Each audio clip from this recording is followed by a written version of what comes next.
Well, this is easy. People are always wondering how to fold up their blades. And I always just kind of guess about how big the circle is right there, you know, underneath my hands. Thumbs are always up, and what you do is you just make it forward and you bring your thumbs into each other. So it's like going from thumbs up. And then go down to the ground.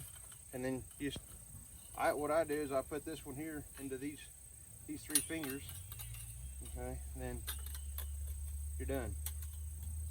And then same thing, you put your finger here, put your 3 fingers on that second one, let it down, grab here, your thumbs are still pointed towards each other, and you come out. It's just as easy as going out and witching a well, or witching water. Yep.